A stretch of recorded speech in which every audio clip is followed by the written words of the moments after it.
মৃত্যুর আগে দিয়ে আলকামার মুখ দিয়ে কালেমা বেরোয় না। সবাই মিলে আলকামারে বলে, ও আলকামা কালেমা কালেমা পড়ো। আলকামার সামনে সবাই পড়ে লা ইলাহা ইল্লাল্লাহ, কিন্তু আলকামার মুখ দিয়ে বের হয় না। 3 দিন বিছানায় পড়া। বিশ্বনবী আলকামার বউরে ডেকে পাঠালেন, ও আলকামার বউ, আলকামা কেমন ছিল?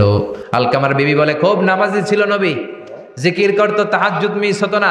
আলকামার মারে ডাকো। বিশ্বনবী আলকামার মারে বললেন, ও আলকামার মা, তোমার বেটা আলকামা কেমন ছিল? আলকামার মা বলে, ভালো ছিল, নামাজ পড়তো নি পড়তো, রোজা রাখতো নি রাখতো, তোমার সাথে কেমন আচরণ করতো? এই কথা জিজ্ঞেস করার পরে আলকামার মা কান্না শুরু করে দিয়েছে। ডেকে বলে, ও নবী, আমার কথা শুনতো না, বউ পাগলা ছিল, নামাজ রোজা ঠিকই ছিল, কিন্তু আমার কথার গুরুত্ব দিত না, অনেক কষ্ট দিছে আমারে, আজ আমার মনে ব্যথা। বিশ্বনবী বলল, তোমার নিজের ছেলে কি আর করবা, মাফ করে দাও। আলকামার মা বলে, না, মাফ করব না। বিশ্বনবী বললেন, লাকড়ি আনো, আগুন জ্বালাও, আলকামারে আমরা আগুনে ফেলবো। হলো, দাও দাও দাও দাও করে আগুন জ্বালানো হলো।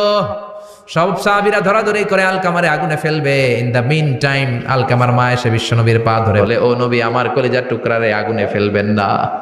বিশ্বনবী বললেন, তাহলে মাফ করছো কিনা বলো।